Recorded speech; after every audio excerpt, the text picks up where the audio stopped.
Good morning. It is 9:04 on August 14, 2025, and we are calling to order the City of St. Louis Port Authority for its regularly scheduled board meeting held via Zoom. Let's see, the first on the agenda is approval of minutes for a meeting held on July 10, 2025. Is there a motion? Is there a motion to approve? Do we need to do roll call? Roll call? Yes. We can do roll call if we want. I'm switching to my computer soon, so I'll have a better handle on this meeting. Thank you all. Commissioner Flake, Aye. Commissioner Cone, Present. Commissioner Liddy, Here. Commissioner Mason, Present. Commissioner Kay, Present. Commissioner Miller, Present. Chair McBride. Present. All right, thank you all. And now we'll take up approval of the minutes for the meeting held on July 10, 2025. So moved. Second. Properly moved and seconded. May we have a roll call vote, please? Commissioner Flake, Aye. Commissioner Cone, Aye. Commissioner Liddy, Aye. Commissioner Mason, Aye. Commissioner Kay, Aye. Commissioner Miller, Aye. Chair McBride. Aye. Then the minutes are approved.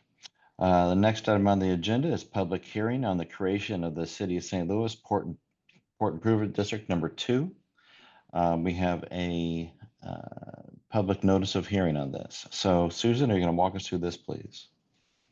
Sure. Good morning, everyone. The Jefferson Arms, former hotel on Tucker, is being renovated, and the developers requested a port improvement district, which we brought to the commission last month, and the petition to form the port improvement district was approved, and so now they're back. And Mark Spikerman is the attorney, is the bond counsel, and I'm going to ask him to walk you all through the process. Thank you, Susan. As Susan mentioned, last month, the Port Authority Commission authorized the preparation of the petition. The steps to create a Port Improvement District, or PID, the abbreviation, is a pretty lengthy process. It's going to take 6+ months to do it. This next step we're at here is holding a public hearing, soliciting public comment, and then the resolution that's on the Port Authority's agenda today actually authorizes the filing of that petition later this month.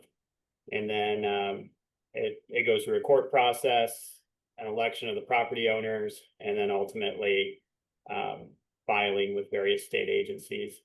And as you may recall, the purpose of the Port Improvement District is to impose a 1% sales tax just within the boundaries of essentially the Jefferson Arms building, and use that sales tax to pay for eligible port projects, which do include historic preservation as well as infrastructure. And any project specifics, we do have representatives of the developer here to address. Thank you, Mr. Sparkman. Yeah, let's go ahead and hear from the developers on the project specifics.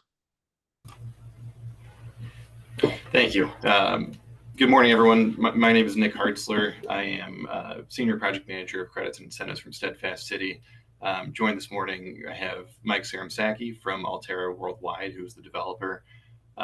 We're here just to talk briefly about the project and about how the PID will be used to help support this project.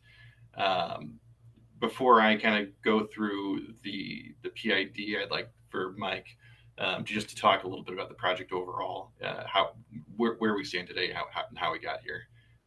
So Mike, if you want to take some time.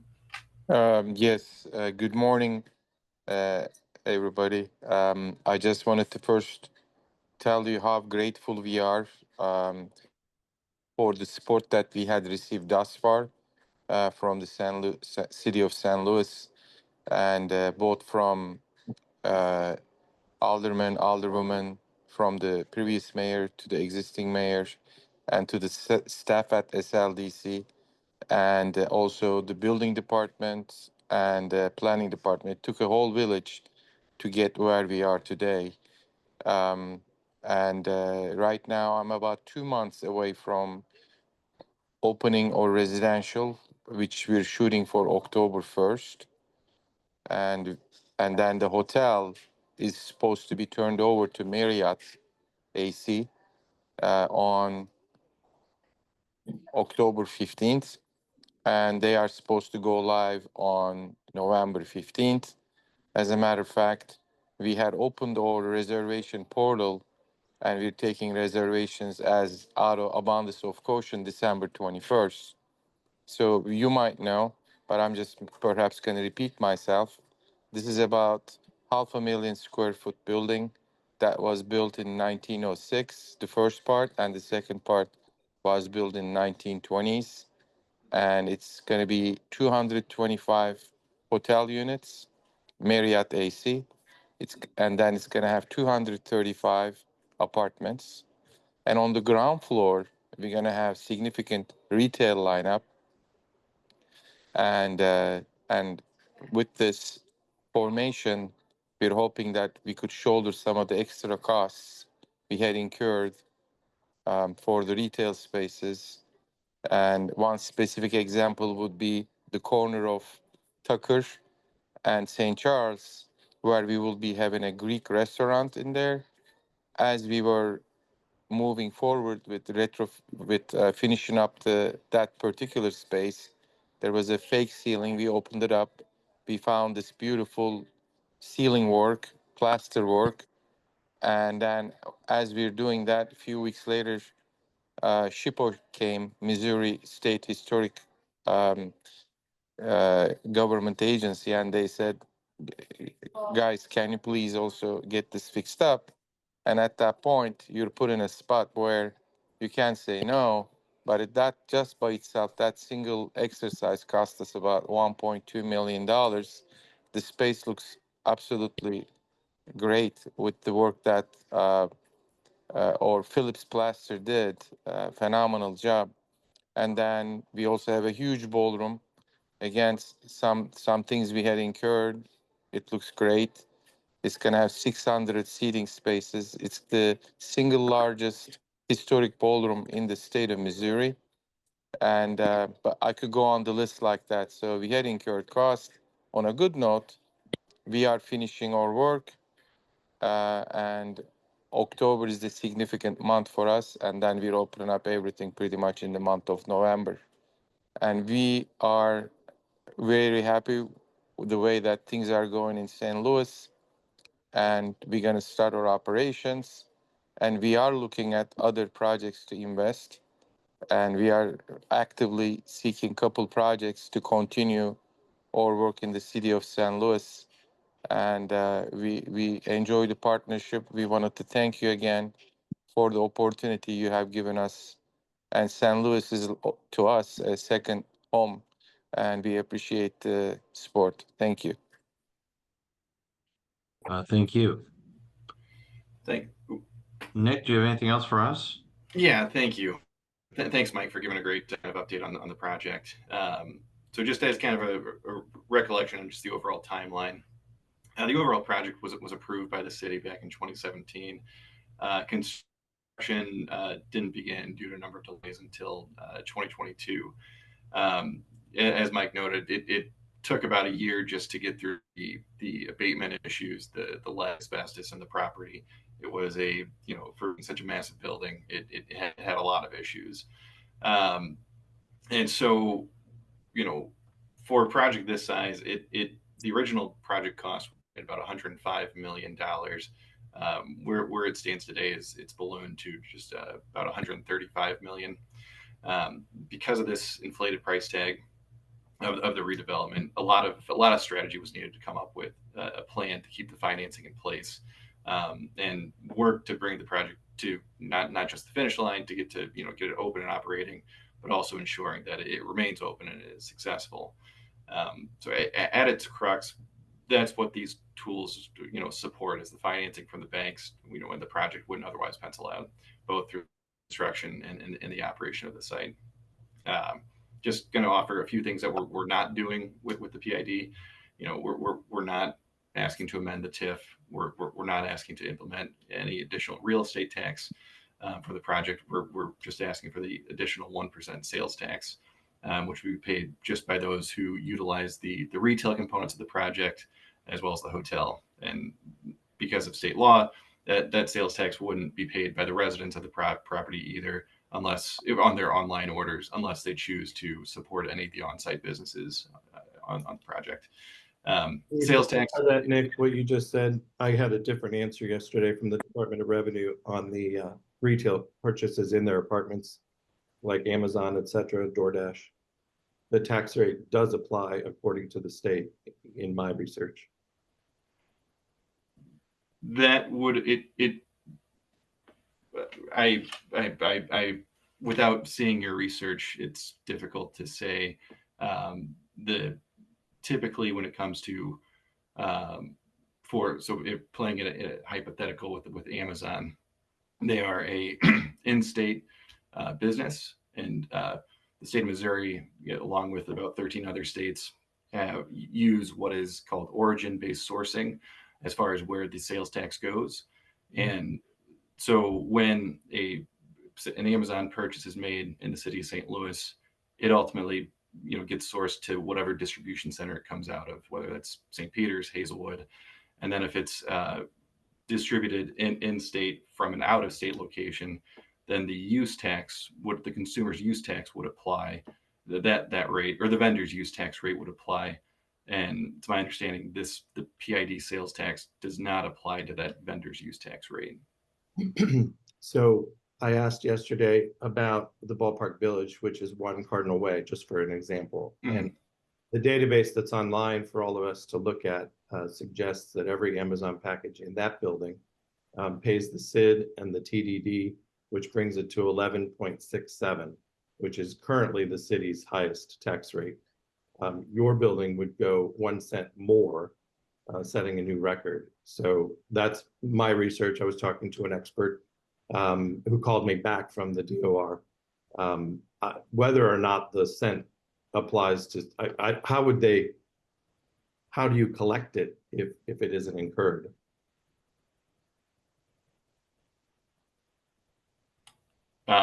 So I guess for if it one doesn't thing, become 12.67, which is what you're suggesting, how do you collect it? it's collected from the businesses on site. So it's collected from the hotel and the retail operations collected. And additionally, also the soccer stadium also has a 12.679% sales tax. So this would match that tax rate. Right. But a new record for residential. Okay. Go ahead with your presentation. Thank you. Sorry. I appreciate the feedback. The sales tax revenue from the project, from the PID, would, in accordance with state statute, go towards the construction costs, that are the qualified project costs as approved by the Port Commission. A reminder that the Port Commission serves as the board for the PID. There would not be a separate board that is appointed. It's separate for how CIDs and TDDs typically operate. And this project is a rehabilitation of a structure that is absolutely significant in the history, architecture, and culture of the city of St. Louis, the state of Missouri, and the United States. As is in the petition, the district is estimated to gross approximately $4.9 million. And as you noted, Commissioner Kay, the rate would be after the PID is implemented, after the CID is approved and the TDD is approved, the rate would be 12.679%.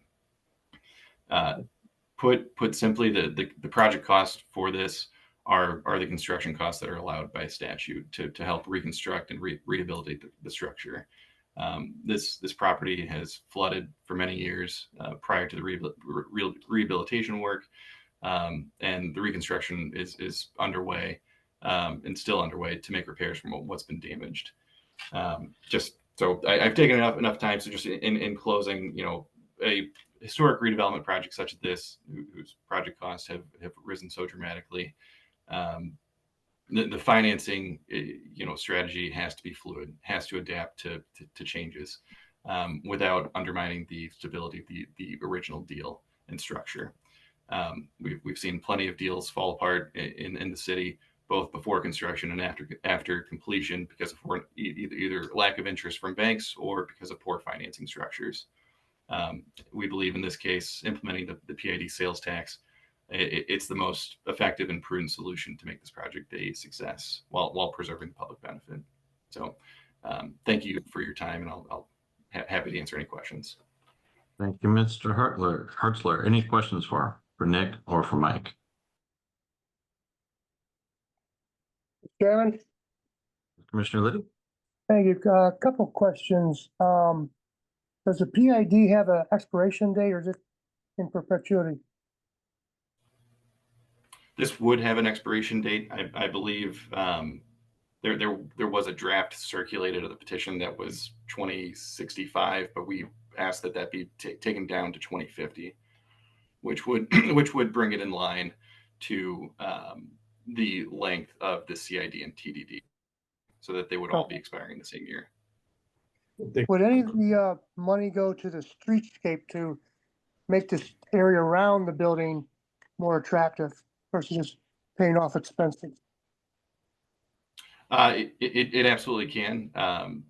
Mike, would you want to speak a little bit about the timeline for what you're wanting to do with the streetscape on Tucker? Hi, Kevin. That's an excellent question.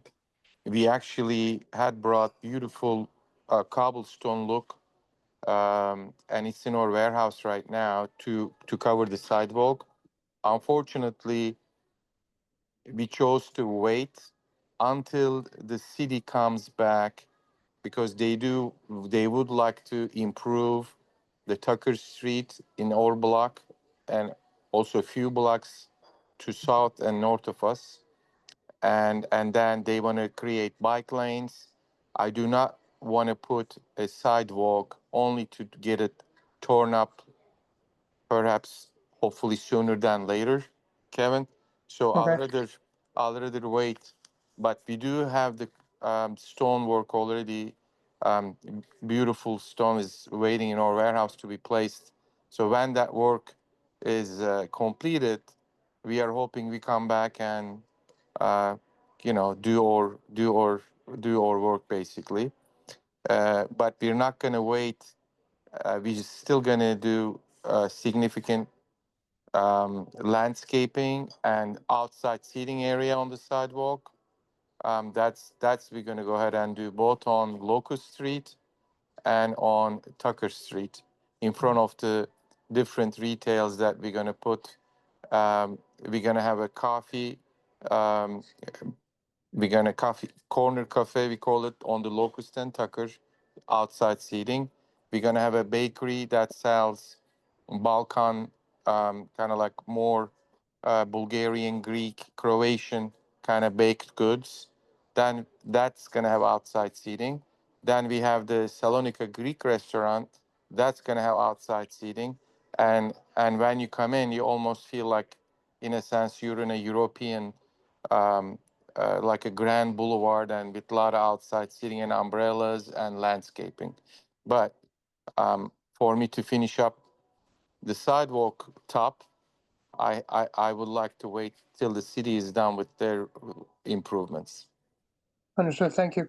And one more question. There's a lot of buildings downtown that are lit up at night, like the public library, Soldiers Memorial. Is there any plans to light this building up to highlight the architectural features at night?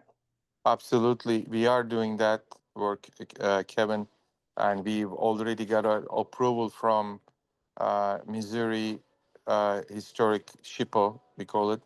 So yes, we are doing uplighting throughout the building, yes. Thank you. No further questions.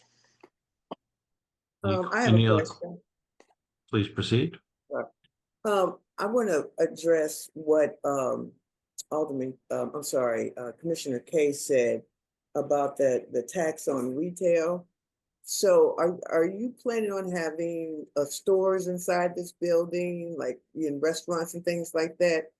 And according to Commissioner Kay's research, that will increase the pricing on you know like your stores, and if you buy anything on hotels and things like that. Would you be with this 12% tax increase? Wouldn't that make the prices in your building go up higher, the retail prices, and would that have an effect on your success in the building if everything is priced, is overpriced, so to speak? Right. I think, Nick, correct me if I'm wrong. What's the sales tax without the tidbit and with the addition? Does it go up from 11% to 12%? How does that work again? So the current city rate is 9.679%. And so after the three special taxing district taxes are added, it goes to 12.679%. Right. So there is a like maybe 3% increase or 4% increase on the sales tax, right? That's correct. Right. Tanya, nice to meet you. So I want to answer a few things, and then I'll go into the math. Perhaps with Nick can help us out. Most of these outlets are going to be operated and run by Altera with local partners, and the Greek restaurant is going to be, we're partner up with Bam Poremba, who's a local restaurateur. I'm not sure if you had a chance to eat at his establishment. His latest creation is Esca, and then we have the coffee shop, which is I think going to serve community a lot. We have the bakery. Then we have a man's tailor shop, and then we have the speakeasy bar. Then we have the barber shop.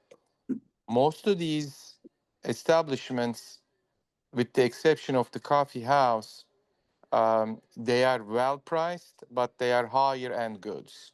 So I think the people who are going to come and shop there in those locations, they're going to be not price sensitive because of the product that we provide, such as a bespoke custom suite for men.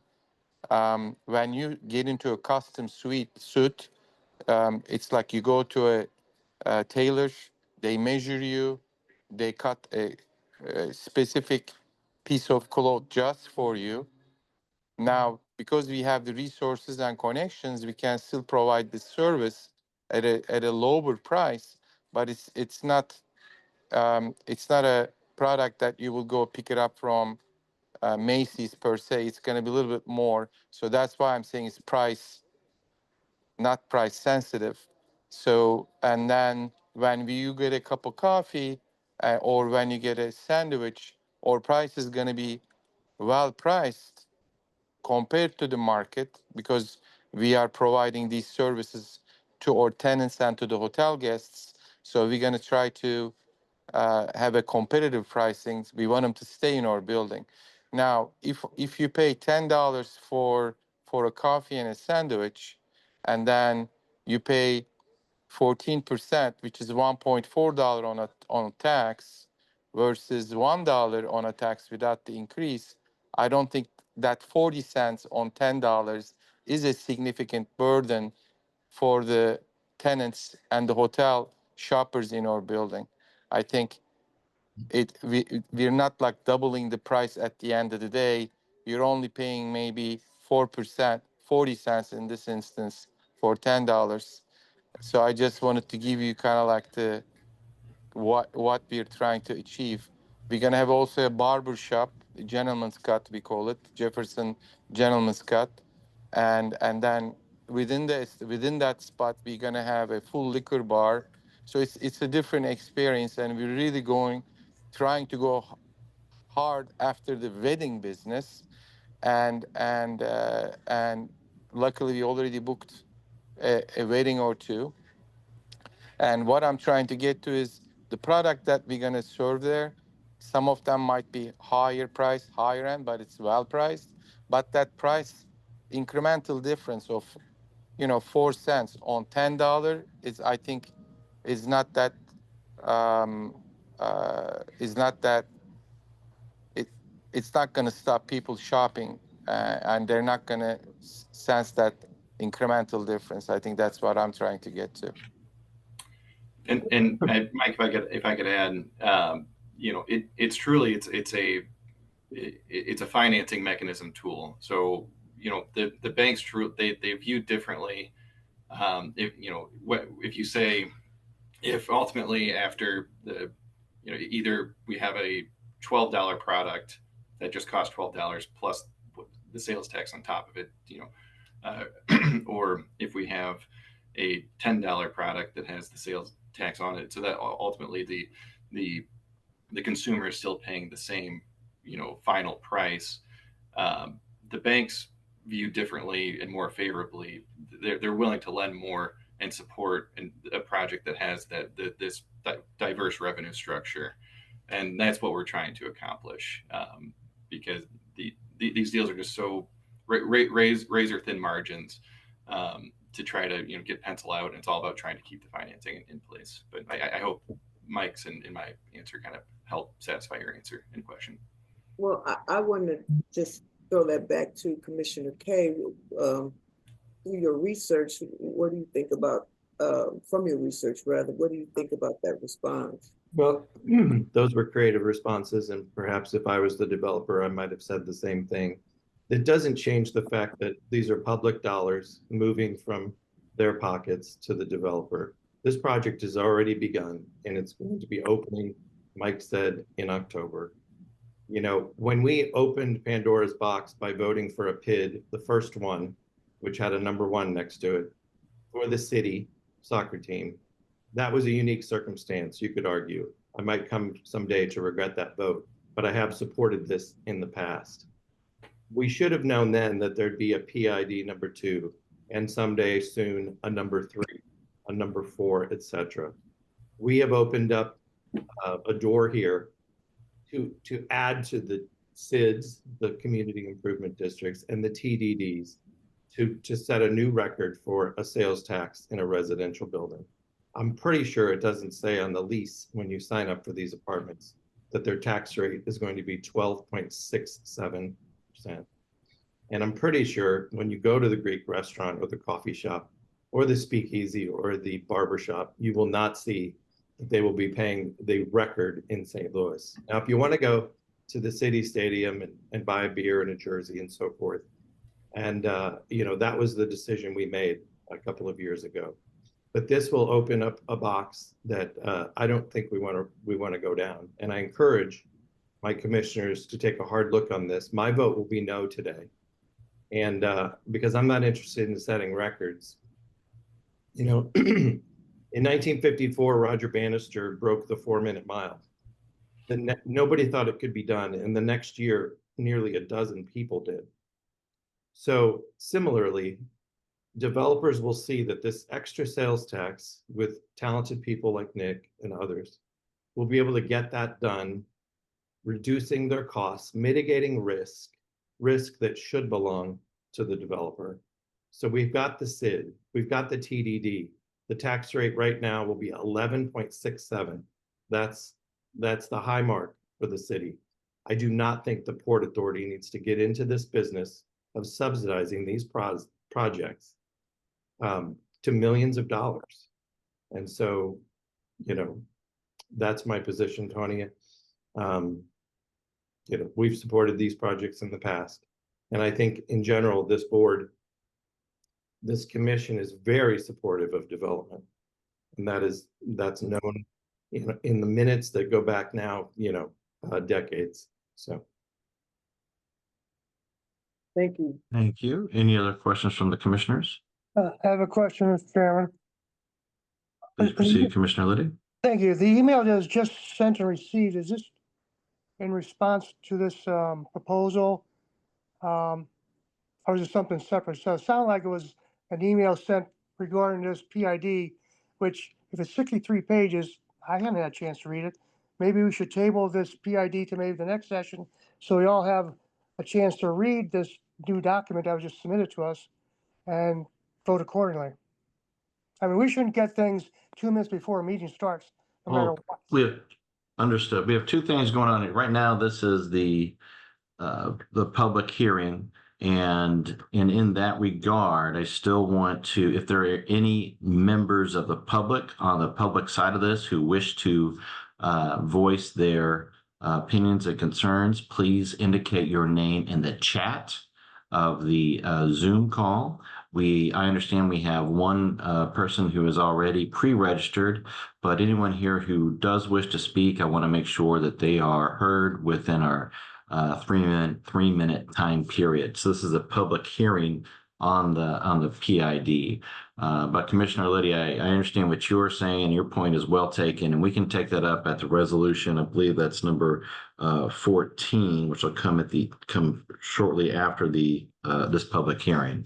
And let's take that matter up then, if you don't mind. With regard to Susan, is there anything else that we need to catch anyone up on, or any other developments since our last meeting?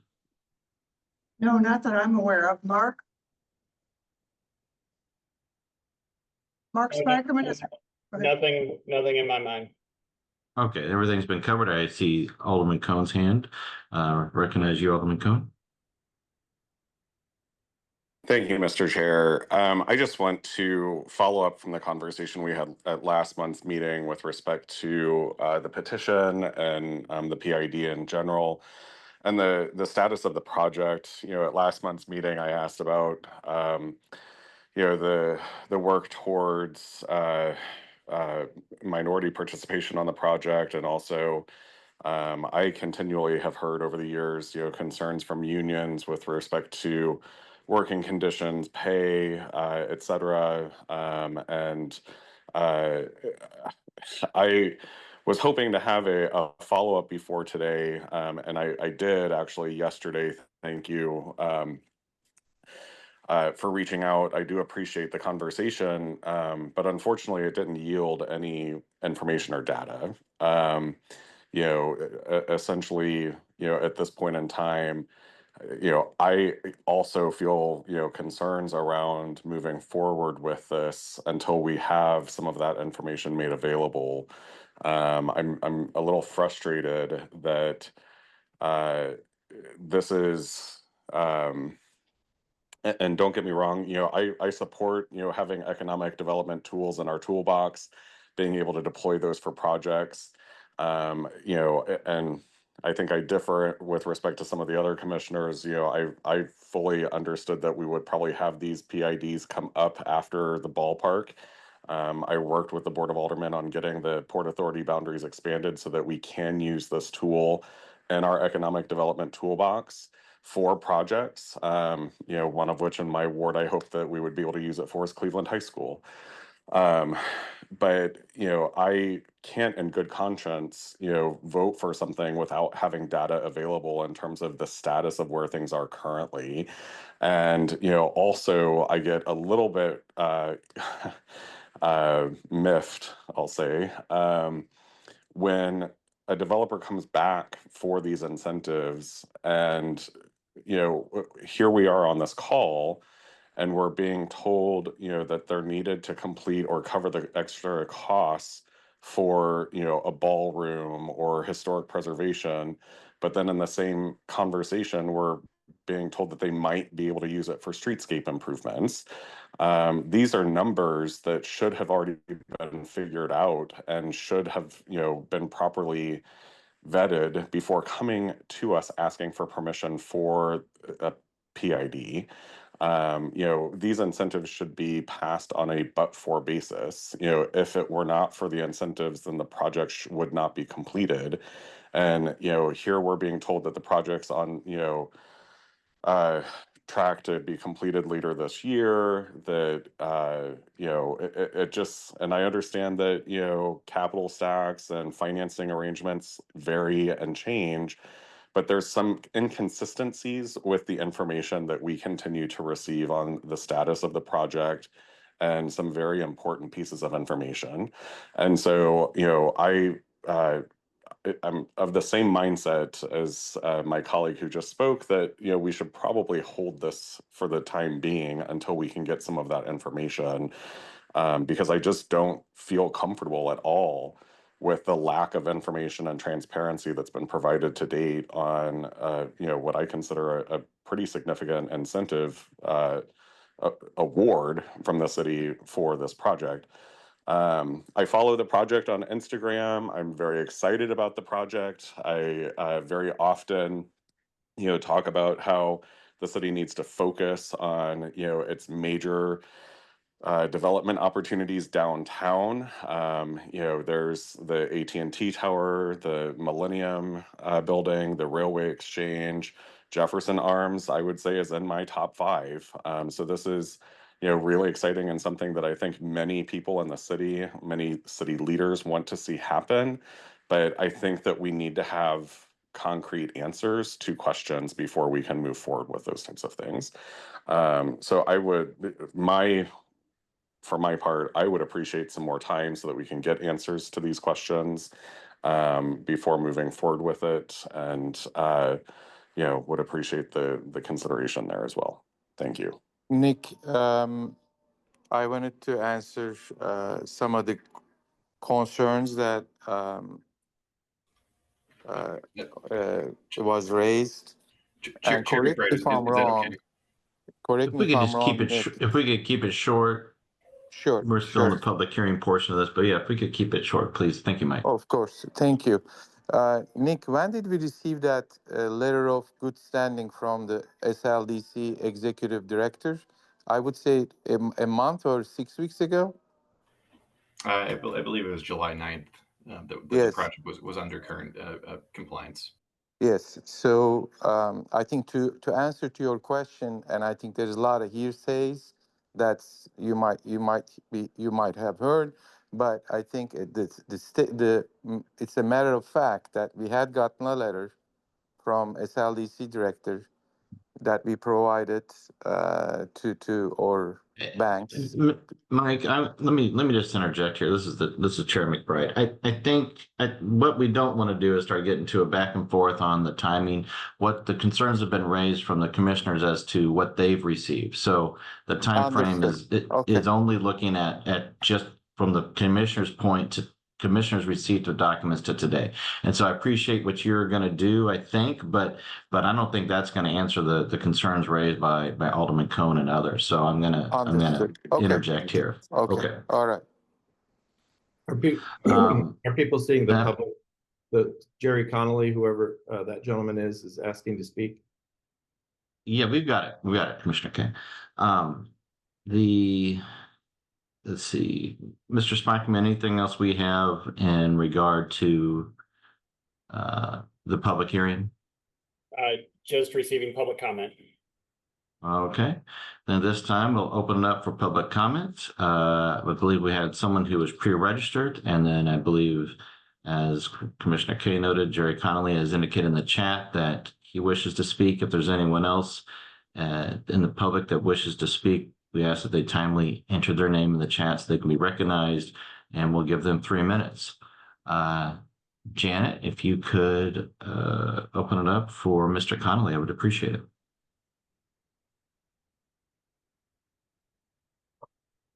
He's allowed to speak. Thank you, Mr. Connolly. Thank you. Can you hear me okay? We can now. Thank you.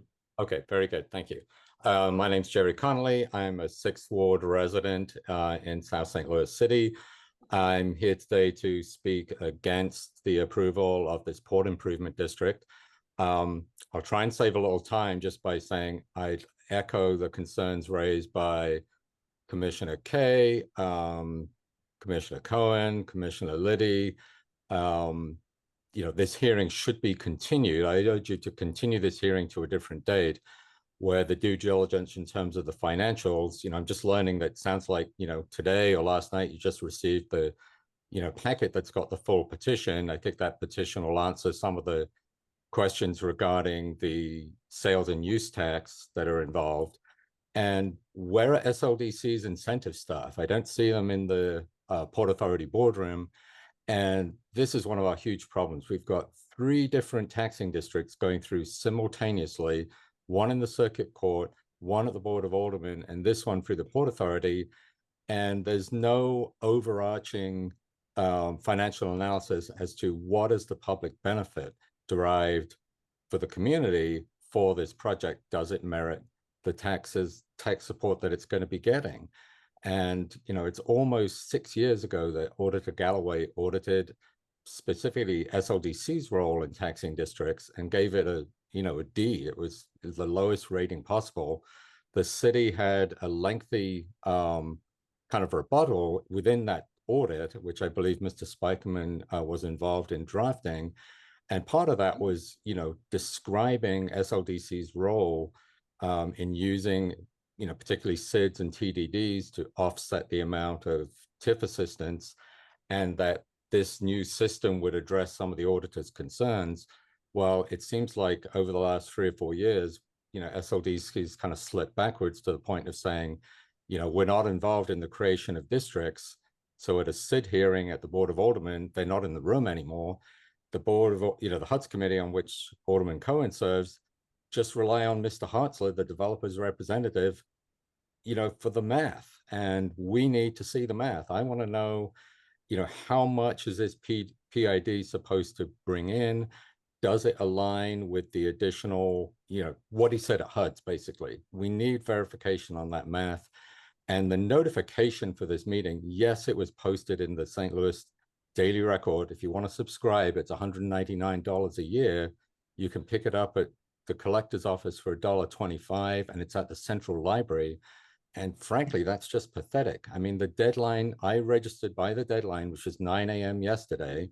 I appreciate the fact that anyone who happens to log on can now speak, but the deadline had passed before the full meeting packet with the resolution regarding regarding the project.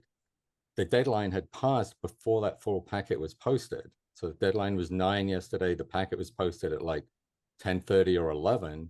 And that was after the deadline to register. So the whole,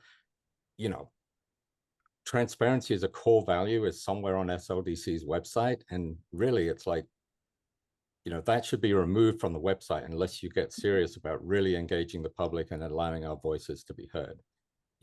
It's only because I pay, close attention to the minutiae that I knew to actually, obtain a copy of the notice from Mr. Morrow. But, the general public didn't know, there was no instruction on the website as to how to register to testify. And even if there had been, the deadline would have passed. Thank you, Mr. Connolly. Strongly urge you to continue this hearing to a later date, and let's have SLDC and maybe the comptroller come in and provide the financial analysis as well. Thank you. Thank you. Do we have anyone else registered to speak? Janet? No, no one's in the chat. Okay. Then at this time, I will close the public hearing on PID number 2. See, the next item we have on the agenda is taking up resolution 25 PT 14 related to the petition for formation of St. Louis Port Improvement District number 2. I think based on the comments of the commissioners, since this has been called to order, would militate favor of tabling this until the September meeting of the Port Authority. So at this time, I will entertain a motion to so table resolution 25 PT 14 to the September meeting. Is there a second? So moved. So moved. We'll recognize Alderman Cohen as seconding my motion. At this time, can we take a roll call vote, please? Can we, before we do a roll call vote, can we make a recommendation? Because I just want to understand that we can table this, but I agree with the gentleman who spoke in the public hearing. When we come back, the questions that Commissioner Kay asked, they need to be addressed. And we need to have full information and understanding. Whoever rents an apartment, or if there's a hotel or whatever is going to happen in that building, I would like to know exactly how much money, particularly in terms of taxes, that those individuals will pay. Because I'm for one, I'm not for just, just increasing taxes, and nobody, after a while, everything in the building is so expensive and nobody will go. And then there we got a failure there.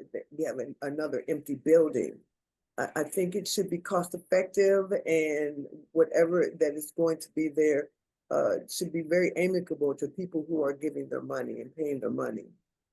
I understand what you're saying, but I'm also concerned with projects that have started, like where I used to work in the municipal courts building, that apparently has run out of financing and maybe could have benefited from something like this. So we have a big hulking building sitting there with no Point of order. progress for many, many years. So Point of order. We're in the middle of a motion and a vote.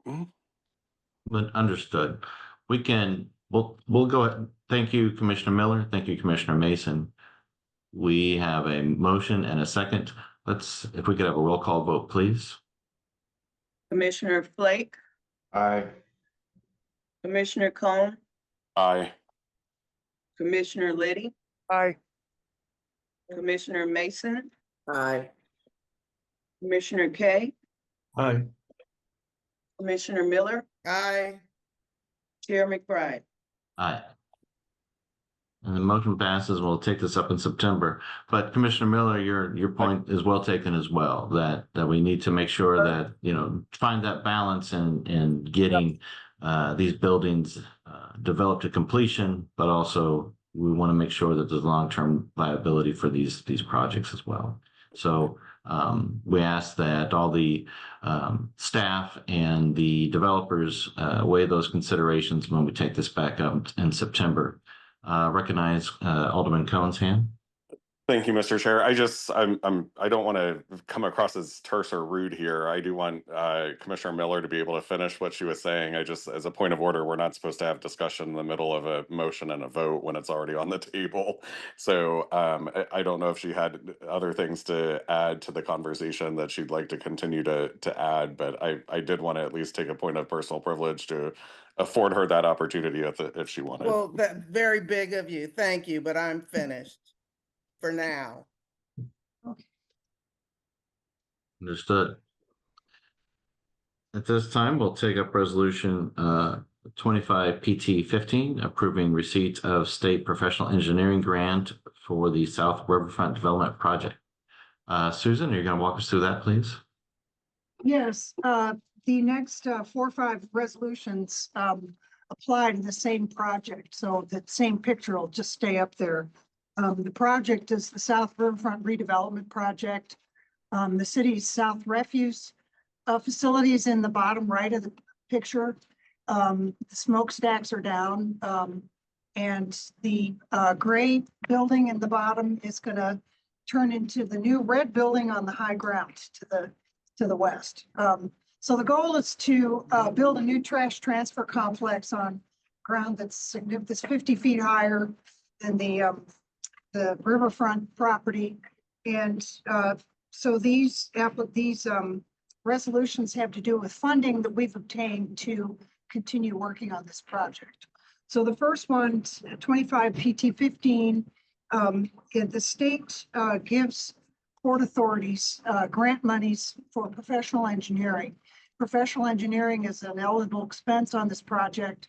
So we would like to, we've received a grant from the state for this project of the 16,000 about plus. And so we are requesting your approval to use that money or to accept that grant. Thank you. Are there any questions for Susan on resolution 25 PT 15? Hearing none, I'd entertain a motion for approval. Mr. Chair. Commissioner Cohen. Thank you. I I feel like I always have to say something when this particular project comes up. And now we have a new streets commissioner, or at least an interim streets commissioner. And I was hoping that Kent might be able to provide an update on the status of the refuse facility and just where we are with that whole project. It's a Port Authority project. Well, So the refuse transfer station, Susan, is there. And, as we've had conversations in the past with Bethany, there is an effort underway from the city to consolidate those transfer stations. And so, I do feel like even it might be somewhat tangential, but it's still germane to the conversation. Okay, Yep. This is Ken Flake, interim director of streets. I can give you a kind of a short synopsis. I don't know that the goal entirely is to consolidate the transfer stations. I think it's more to consolidate the actual refuse facility. It makes sense to have a north and a south transfer station, which we currently have, and to maintain those just because they're ballpark 10, 12 miles apart probably. The refuse division itself moved about 10 years ago. I'm not exactly sure of my dates, to Central Industrial Drive. And that is all the collections equipment, and the equipment service division moved a section of their staff over to Central Industrial also. So currently at South Refuse facility, there is currently a transfer station and what we call maintenance, which is the tannish brown building with the three little rooftop blank things going, I guess, from upper left of the screen to bottom right. That's essentially, once this is moved, the only building that will still house refuse employees. And that's also the goal is to get that moved at some point. Because that is, if you've seen some lovely pictures of our refuse facility and our break rooms, that is the building in which those exist in. The goal is hopefully to get that moved to another site off of Central Industrial in the near future. But there isn't a real plan set in stone for that building yet. Once that is figured out, then South Refuse will not really exist there other than the transfer station. And just kind of a quick point is that this is in the floodplain, and over the last 20 years, the site has been flooded significantly. And when you flood a trash transfer station, that is not a good thing at all. But yeah, every flood that we've had over about 36 feet ever would have flooded this facility out. And that just kind of also describes why both these buildings in this picture have been aged remarkably, just because of being underwater for portions of their lives. Thank you, Ken. I appreciate that. That's Any all I other, got. any other questions or discussions on resolution 25 PT 15? Hearing none, I'd entertain a motion to approve resolution So number moved. 25. Thank you. We have a second? Second. Properly moved and seconded. May we have a roll call vote, please? Commissioner Blake, Aye. Commissioner Cone, Aye. Commissioner Liddy,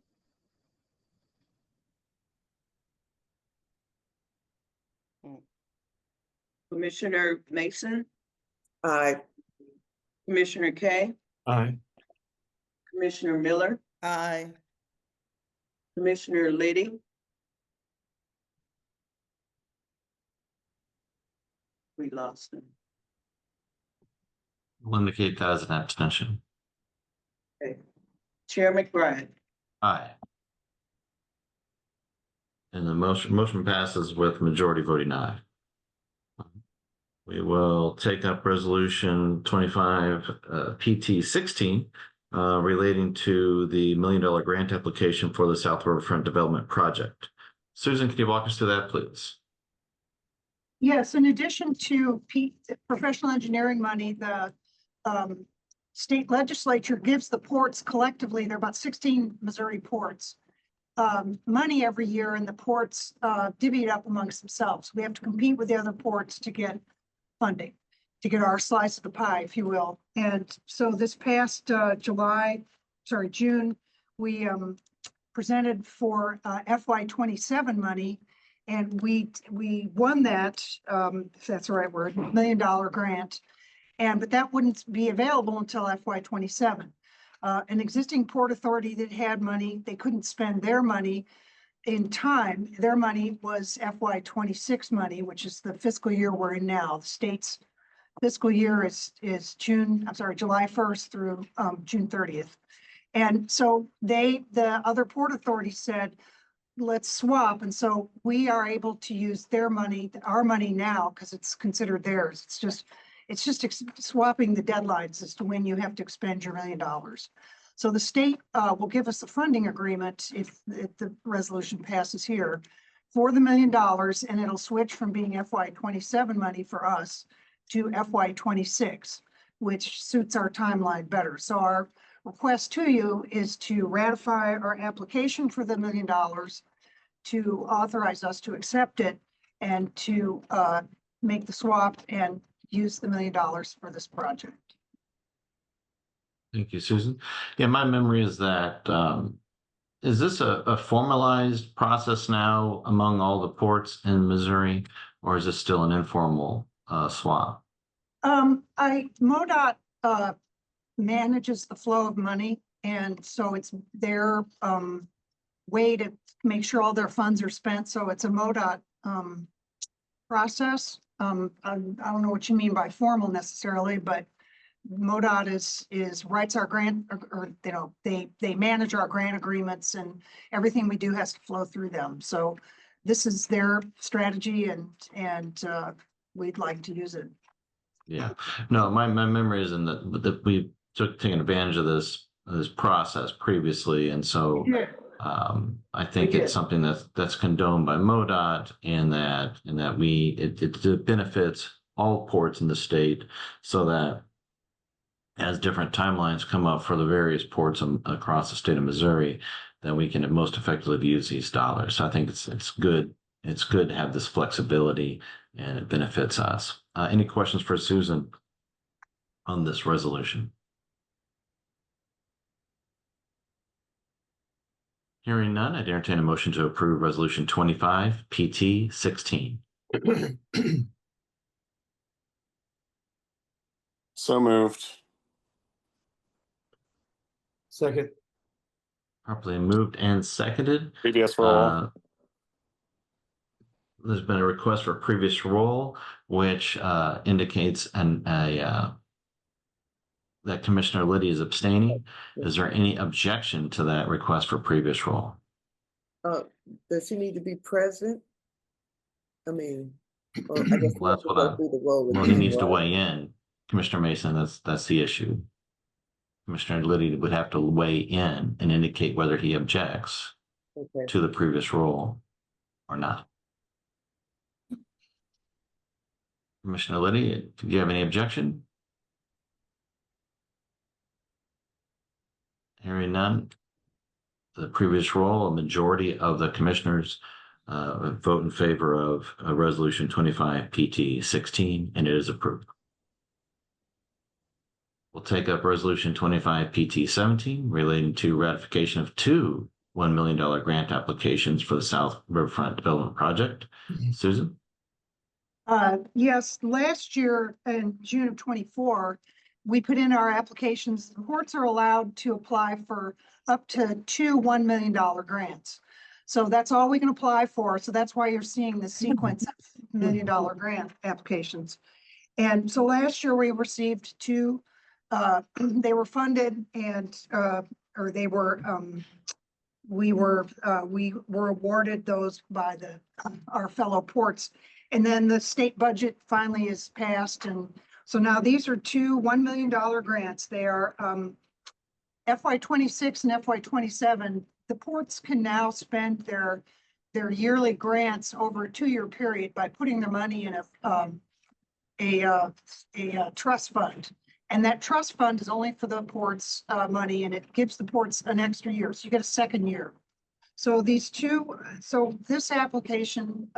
resolution is requesting ratification of our application for the two $1 million grants, your authorization for us to accept them and apply them towards this project. And they are FY 26, 27. So we have, we're currently in FY 26. So we have this fiscal year and the next fiscal year to spend those $2 million. Very good. Any questions for Susan on resolution 25 PT 17?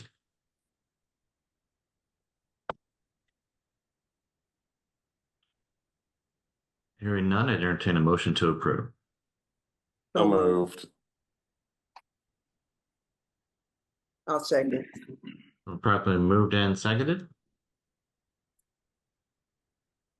We'll go ahead and just take a roll call vote on this to make sure, permit Commissioner Liddy to weigh in if he's able to do so. Commissioner Blake, Aye. Commissioner Cone, Aye. Commissioner Mason, Aye. Commissioner Kay, Aye. Commissioner Miller, Aye. Commissioner Liddy, Commissioner McBride. Aye. And we'll record Commissioner Liddy as an abstention, and a majority of the commissioners have voted in favor of resolution 25 PT 17. And it is approved. All right, now we'll take up resolution 25 PT 18 relating to a 7th amendment to the contract with HDR Engineering for the South Riverfront Development Project. Susan. The engineer for this project is HDR. They've been working on this. We signed a contract with them in April of 23. And so they've completed the plans and specs for the new trash transfer building, submitted them to the building division. The building division has given them a permit, or given us a permit. And so we're ready to go out for bid in a few weeks. And going forward, they will provide the construction management services. So they'll be on site to make sure that the project is being built according to plans and specs, and they verify all the contractors' pay apps, and they respond to any kinds of snafus that occur, requests for information or anything like that. So they are, their contract covers their services through the bidding process. And so this addition to their contract will cover their construction management service. And if you look in the red rectangle in the center where the new trash transfer building will be, it has a turnaround space, the gray space, and there's some police vaults, and they're basically boxes. They're like small safes. They're sitting on the ground, and they have police things like blasting caps. We've asked the police department a number of times what's in them, but we are going to relocate them, obviously, to get them out of the center of the project area. And so there's an addition to the HDR fee to design a suitable enclosure, and they'll move approximately 500 feet to the south. So they're out of that traffic pattern that you see in the gray with the arrows. That's where all the trucks are driving. And parenthetically, the HDR is involved with the police firing range upgrade. So HDR is thoroughly involved in the police improvements, and what ATF in this case requires for the vaults. It's not an underground vault. They're just 5 kind of white boxes, and they're sitting on a pad, and they would be moved 500 feet to the south, and we need a proper enclosure. So they'll be sitting in a kind of bowl, and it'll be bermed up and to protect anybody that's using. It's only the police that would use these things. So but they need to be suitably enclosed per ATF standards, which would be part of the bid, part of the fee from HDR. So this is requesting an up to 598,000 approximately addition to their contract to provide the construction management services. It'll take about a year to build the building, so there's a year's worth of their time to handle any issues that come up and make sure the plans and specs are being met. And then the design of a spot for the vaults.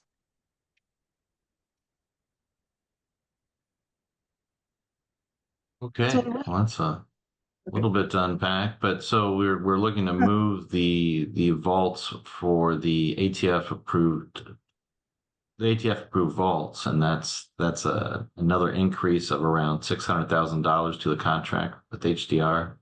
The 600,000 is, most of it is the construction management. Construction management's about 500,000. That's the estimate that they've given us, and it's an up to number.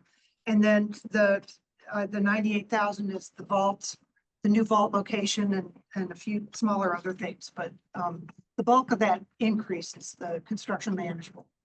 And they've, Makes a lot more sense.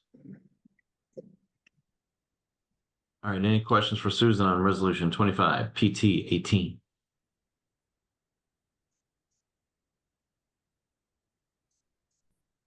Hearing none, I'd entertain a motion to approve resolution 25 PT 18. So move.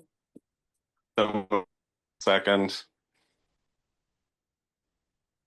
Properly moved and seconded. Let's do one more roll call vote. Commissioner Flake, Aye. Commissioner Cohen, Aye. Commissioner Mason, Aye. Commissioner Kay, Aye. Commissioner Miller, Aye. Commissioner Liddy, Chair McBride. Aye. And a majority of the commissioners have voted in favor of resolution 25 PT 18 and is so approved. Let's take up resolution 25 PT 19, ratifying a grant application relating to the execution of the project after funding is awarded for paving at the municipal river terminal located at the foot of North Market Street. Susan, can you walk us through that, please? yes, one of the other $1 million grant applications that I put in was for additional paving at the municipal river terminal. And as Chair McBride said, it's the foot of North Market Street. Curvilinear line across the upper left is the abandoned trestle over North Market Street.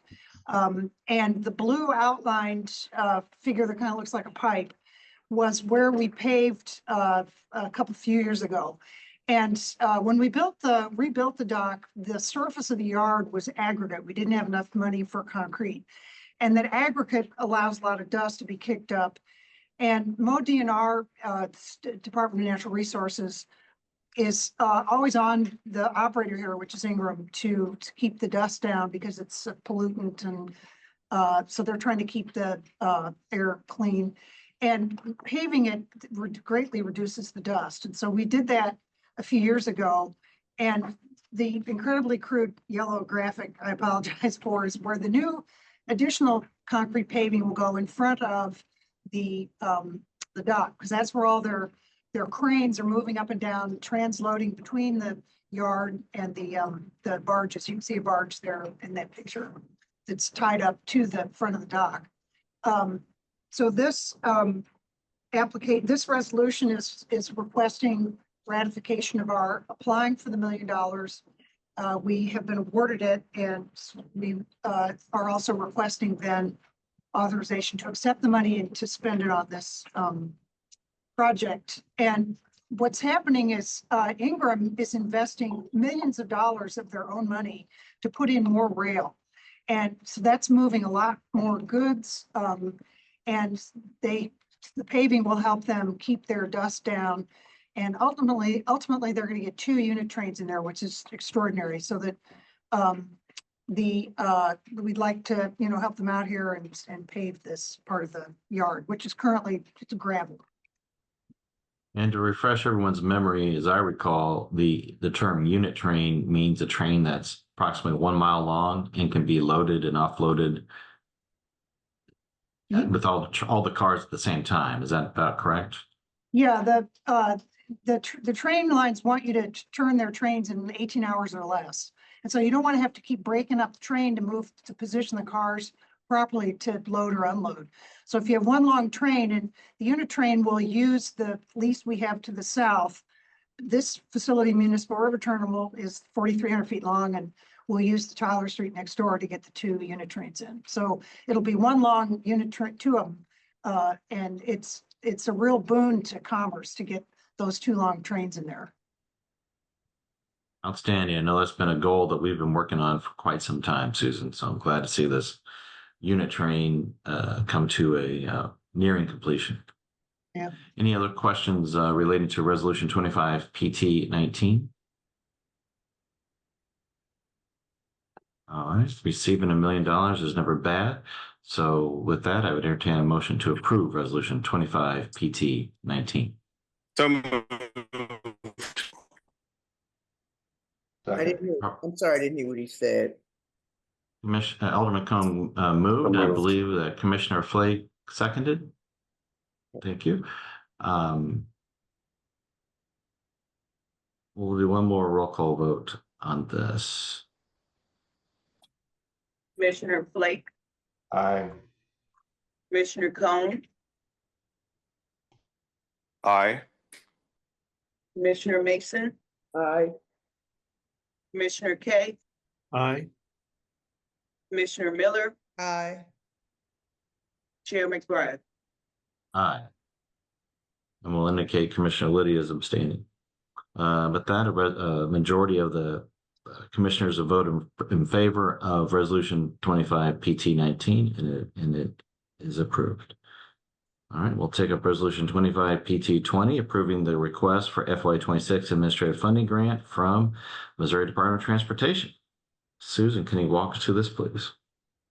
Yes, every year, the state also gives each port authority administrative funding. And so we submit Charlie, our controller, submits a checklist of what we would use the money for. And this year, we've received the $23,366 for admin costs. And admin costs are things like legal fees, the printing, it's not lobbying. And so this resolution requests approval of receiving, allows us to receive that admin funding grant through the state. Very good. This is something we do every year. Is that correct? Yes, yes, it is. Very good. Any questions from the commissioners for Susan on this resolution?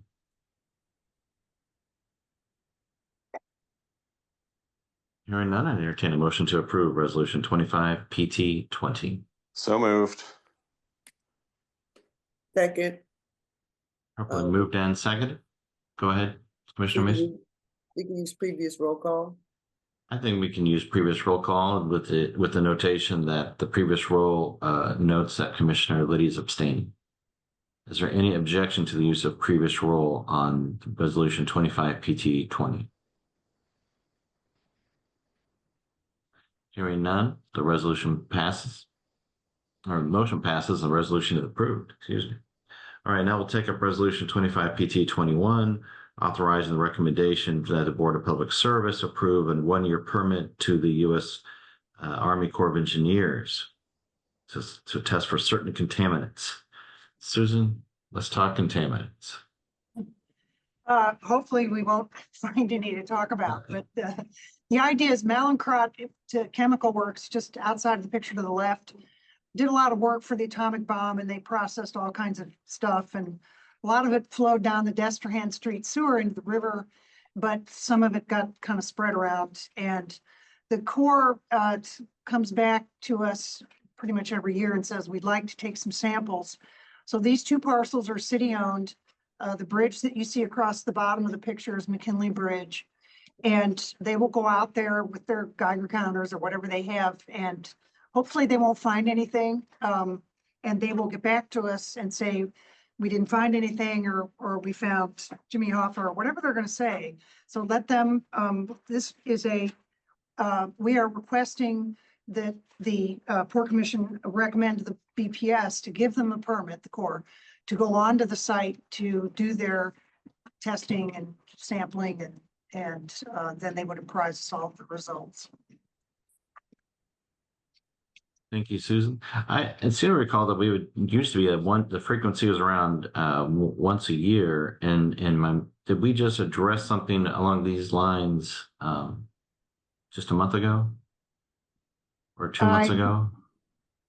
I don't think so. We did one, I don't know, earlier, I guess, but I don't remember specifically.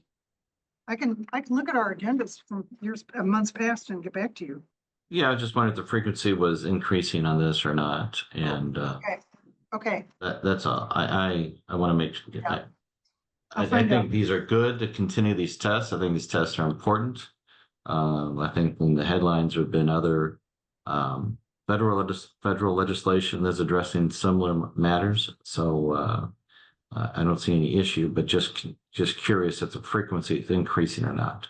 Any questions for Susan on this resolution? I have a question. Do you know how they conduct their testing? Is it do they just test water? What else do they test around those areas? I think they're taking soil samples. Roland, are you familiar? Are they taking soil samples? They do. Yeah. So they're rooting around the soil. And there's no creeks or anything there. I mean, obviously the Mississippi is there, but they're not looking at the Mississippi. They're just looking at earth, the earth itself. To see what's contaminated, and that makes sense because the water is continuously moving. And commissioners, if I could just interject to address Chair McBride's question, we did bring a resolution similar to this one back in April. It was for a different site though. So they operate on 1-year permits. That annual permit was up back in April. Okay. Yeah. I thought it was a different site. I'm just curious if their frequency in the riverfront as a whole is increasing on this testing. Again, I encourage it, but let's, if we get a third one, I think that would mean that something irregular based upon what has happened in the past, and maybe that's good, or maybe we need to ask additional questions. So I just don't know, but let's just try to flag that as these tests from the Army Corps of Engineers continue. Okay, do that. Anything else on this resolution? Hearing none, I entertain a resolution to approve, or motion to approve resolution 25 PT 21. So moved. Second. Is there a request for previous roll? Yes, request for previous roll. It's been properly moved and seconded with request for previous roll with notes that Commissioner Liddy is abstaining. Is there any objection to that request? Hearing none, the motion passes by a majority of the commissioners and the resolution is approved. All right, now we'll take up resolution 25 PT 22, readopting a policy to disclose potential conflicts of interest and substantial issues for certain officials. Let's see, Mr. Morrow, will you walk us through this? Absolutely. I'll give Susan a break. So this is just a ministerial matter. The Port Authority is a political subdivision of the state and has a operating budget over $1 million. That status triggers certain reporting requirements for its officials that would include Otis as the chief executive and any particular commissioner that has a substantial interest in any matter before the port. Adopting the conflict of interest policy allows for use of the short form reporting, which is just administratively a easier mechanism to file with the Missouri Ethics Commission. The policy is simply the commission adopted this policy 2 years ago in 2023, and under the Missouri statutes, you have to readopt it every 2 years. So it is time for us to bring it back before the commission for readoption. There have been no changes. There is still a conflict of interest provision in the Port Authority's bylaws, and this policy does not replace that, it simply supplements it. So I am happy to answer any questions from the commission. James, is a bylaws provision more strict than this provision? Because as I read this, if there's a conflict, a commissioner could still vote as long as they properly disclose the conflict. Yes, the bylaws provision is more strict. Okay. It directs that the commissioner should recuse themselves if there's an apparent conflict. Okay, that was my memory, and I think that's what most of the commissioners here would think is appropriate. But this is the bare minimum as set forth by Missouri statute, which we're approving, and then we've increased that by our own bylaws. Correct. Yes. Right. Very good. All right. Any other questions for James on this resolution? All right. Hearing none, I entertain a motion to approve resolution 25 PT 22. So moved. I Second. second. Previous roll. Previous roll. Moved by Alderman Cone with a request for previous roll, seconded by Commissioner Mason. The previous roll notes that Commissioner Liddy is abstaining. Is there any objection to that request for previous roll? Hearing none, the motion is approved by a majority of commissioners, and the motion passes by a majority of commissioners, and the resolution is approved. Very good. All right. Gone through all of that, and now we're in open agenda. Do we have anything in open agenda? I have two things and I'll keep it short. There's no financial Great. report. Okay.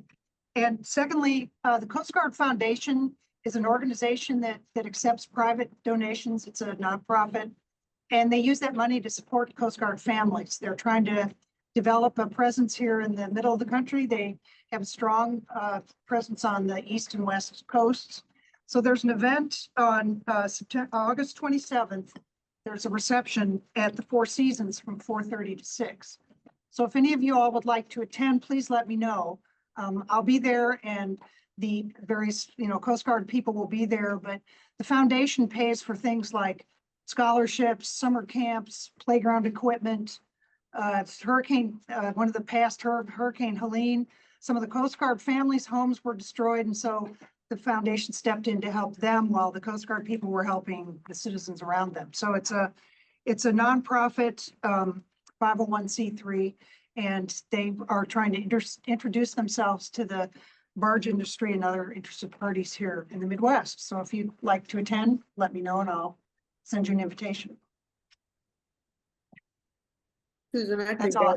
I think I would like to attend. Okay. I will email you an invitation, all right? Thank you. Did you see two things, Susan? The first was there was no financial report. Oh, very good. Very good. Have we had any progress on that ramp and trying to get a new ramp down at the port for our cruise boat, Steve's? No, that's coming up though. That has to have Coast Guard approval. And so we have a new captain of the port. I went to her installation, if that's the right word, and she'll be at this Coast Guard Foundation thing. So I'm trying to get to know them better so that we can broach the project in a favorable atmosphere, we hope. So that's still in the works.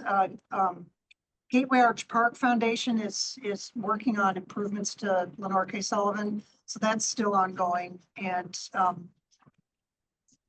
our parking, we have a parking RFP for the levee. And so there should be revenue coming in to try to improve the levee itself, which is kind of beat up. So there's no concrete ramp, or we would call it Arch South dock at Arch South, where the cruise boats would come in and dock. So that's still being developed. All right. Anything from the commissioners on open agenda? I have a question, and I missed some meetings, and so forgive my ignorance.